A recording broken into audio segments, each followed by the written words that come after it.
Todos los carros fallan, pero si tienes uno de esta lista, es raro si tu carro sigue funcionando y todavía más raro si tienes dinero para seguirlo arreglando.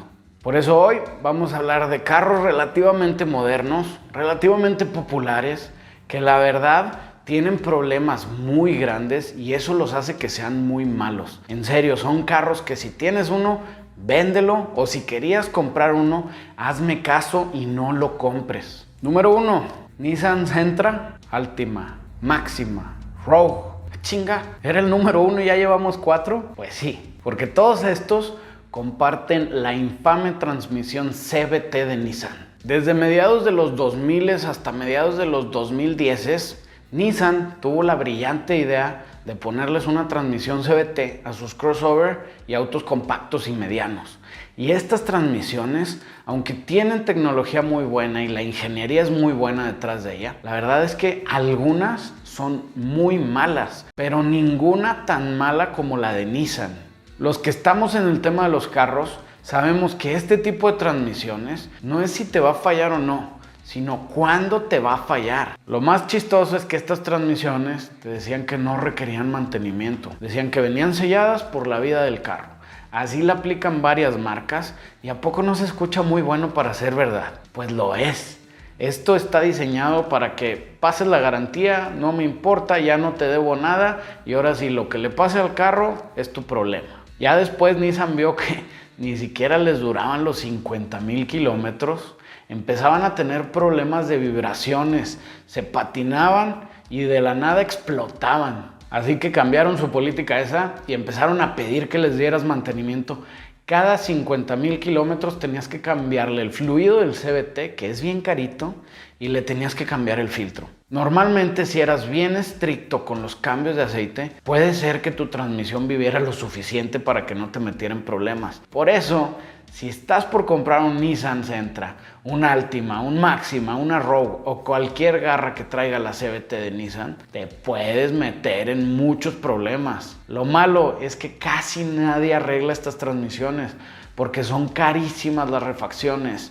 La verdad es algo que yo no me metería en eso. Número 2. Ford F-150, F-250, E-150, E-250, Expedition y Excursion. Y realmente todas las garras que traigan el 5.4 Tritón de 3 válvulas. No saben cuántas veces le he roto el corazón a raza que me dice: ¿qué hago para modificar mi 5.4 3 válvulas? Siempre les digo: eutanasia automotriz. tíralos a la basura, deshazte de ellos, no te metas, no hagas swaps, no hagas nada. Porque los que sabemos de motores y estamos en este medio, sabemos que son motores muy malos.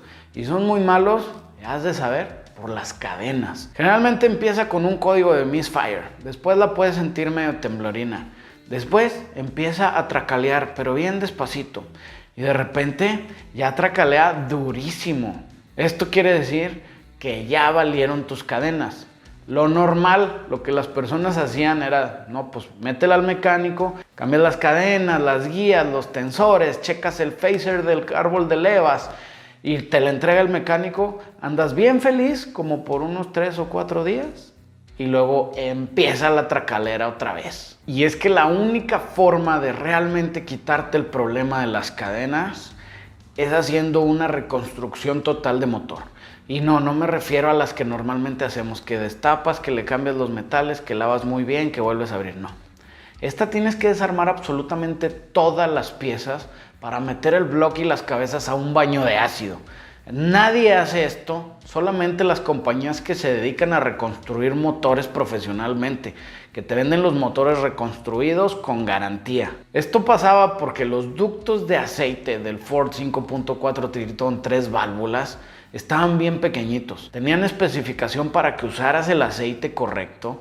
Si te pasabas los cambios de aceite, podía que se taparan. Por eso, también hay camionetas que pueden estar bien, pero era gente que las mantenía muy bien. Por eso mismo yo no me metía con ese tipo de camionetas, a menos que traigan el motor 4.6. Aunque va a estar más burro, no va a tener tanto power, pero es un motor que va a ser muy confiable y no vas a tener rollos. La verdad, a mí las camionetas se me hacen bonitas, Pero si trae el 5.4 3 válvulas Tritón, corre. Número 3, la Acadia, la Traverse, la Enclave, Cadillac ATS. Todas las porquerías que traigan el motor 3.6 de Chevy V6. Se sabe que estos motores son bien malos. Su talón de Aquiles son las cadenas de tiempo también. Empieza con un código de falla de correlación de cigüeñal con árbol de levas. No falla el carro, no se oye extraño, pero esto quiere decir que la cadena de tiempo ya se salió de tu tolerancia, ya se alargó. Por eso normalmente la gente no le hace caso, porque sigue funcionando. Le siguen dando como si nada y de repente un día se les rompe la cadena, explota todo el tema ahí adentro, pegan los pistones con las válvulas, a veces hasta se rompen las cabezas. Y aunque no es tan caro o tan difícil de reparar como otras, aquí el problema es que pasa muy seguido. No sé si sea por temas de diseño o sea por temas de materiales en las partes, pero la verdad es un motor que si tú te metes con él, te va a poner una arrastrada. Mejor no tiene caso que falles. Búscate otra cosa que vaya a ser mucho más confiable. Así que si vas a agarrar cualquier tipo de Acadia, Traverse, Enclave o Cadillac que traiga el Chevy 3.6, huye. Número 4, Jeep Wrangler. También las Caravan, la Town & Country, la Journey. ¿Con qué motor creen? El 3.6 de Mopar. Sí, el Pentastar es algo malo. Este motor, la verdad, es algo malo y es algo bueno. Tenía muchos premios, produce buena potencia.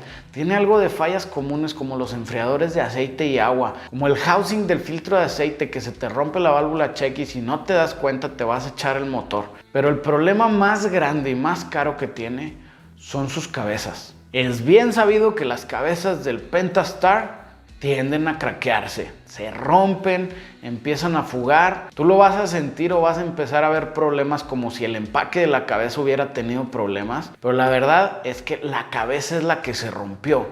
Ahora, lo más gacho y lo más raro es que esto pasó en los primeros Pentastar, pero a Mopar le valió.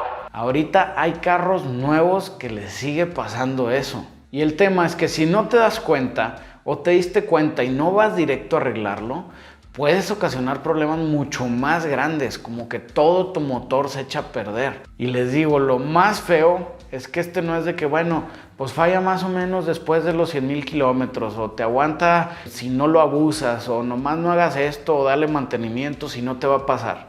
No, aquí estás jugando con una moneda al aire. Hay carros que fallan saliendo de agencia y hay carros que duran 100, 200,000 kilómetros y no fallan. Lo que sí es que tienen mucho porcentaje de fallas si lo compararas contra un motor normal. Así que si traes ganas de un Jeep Wrangler, de una Caravan, de una Journey, de una Town & Country, yo no lo hacía porque traen el 3.6 V6 de Mopar. Bonus, el mejor, peor auto del mundo mundial. Este es uno que es muy malo, que te va a fallar en muy poco tiempo. Y aún así, si me alcanzara, me lo compraba. Otra vez, no me lo compro porque no me alcanza, porque son muy caros. Pero este carro está precioso. Es el BMW M5 E60. La mayoría de los M5 son una leyenda porque son carros, sedanes, deportivos, que tienen un excelente manejo, que producen mucha potencia y en casi todas sus generaciones son buenísimos.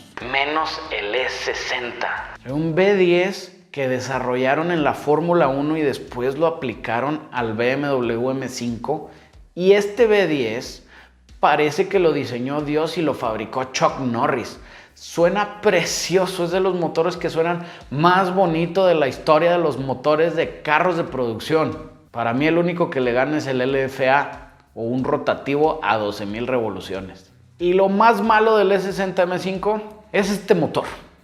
Así de bonito, así de precioso, así de la Fórmula 1, se come los metales en 15,000 kilómetros. Imagínate tener que estar reconstruyendo tu motor completo cada 15,000 kilómetros de un carro que valía muchos miles de dólares, de un motor que tiene piezas muy especiales. La verdad, no es viable. Están bien padres, están bien bonitos, suenan bien bonitos. Yo sí quiero uno, sí tendría uno. Pero la verdad sería algo así como que en una colección, estacionado, que nadie lo mueva, que nadie lo prenda, que nomás lo vean y ya, porque apenas lo sacas a carretera y estás apostando a que te lo vas a tronar. Número 5, otra vez viene Nissan con la Titan, la Armada, la Infiniti Q80 o todas las garras que traigan el motor 5.6 litros de Nissan. Este motor es un V8 de Nissan de 5.6 litros que la verdad en sí el motor no está tan malo, no tiene muchas fallas.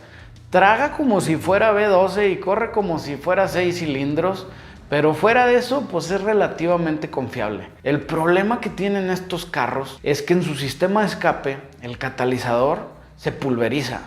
Y al pulverizarse, de alguna u otra manera, se mete a la cámara de combustión y empieza poquito a poco a destruir tu motor. Y no lo maltrata, lo destruye literal, lo deja inservible. Por eso yo no me metía con ninguna de estas camionetas. Generalmente empieza con un sonidito en el escape, como igual un cascabeleo, pero en el escape. Y si no vas luego, y si no haces el mantenimiento luego, le cambias el catalizador, que te va a costar una la nota. Si no haces esto, te vas a meter en problemas. Ahora, también las camionetas, la verdad, aunque están muy bonitas del exterior, los interiores no tienen tan buena calidad. Con eso que gastan demasiada gasolina y que no se sienten tan potentes, pues yo no veo por qué razón quisieras comprar una de esas si te puedes alcanzar una Chevy con LS. Así que si vas sobre una Titan, sobre una Armada o sobre una Q80, no lo hagas porque el 5.6 de Nissan te va a poner una arrastrada. Ahora sí, para acabar les voy a dar un consejo si estás comprando un auto. Primero, escoge un segmento. El segmento es la forma del carro que tiene y escoges el segmento dependiendo de tus necesidades. Por ejemplo, yo tengo familia, estoy alto, necesito un carro relativamente grande de 4 puertas. Ya de ahí, vete a ver qué te alcanza, vete a investigar el mercado. Ahora, cuando estés viendo el mercado, vas a ver que hay ciertos carros que, oye, no sé, tal carro del 2010 me cuesta $10,000 y este es del mismo segmento, es del mismo año, pero me cuesta $5,000. ¿Por qué crees que está más barato? Está más barato porque es más malo. Así que no te vayas por carros baratos. A veces conviene invertirle mejor en un carro mucho más confiable. Y si te pones a investigar, te lo juro que en Google sacas todos los mugreros que tienen los carros. Y ya sé, de seguro me faltaron muchos. Yo traigo varios aquí en la cabeza que debería de haber puesto. Pero ¿por qué no me pones en los comentarios los que tú crees que faltaron? Y vemos si hacemos un siguiente video.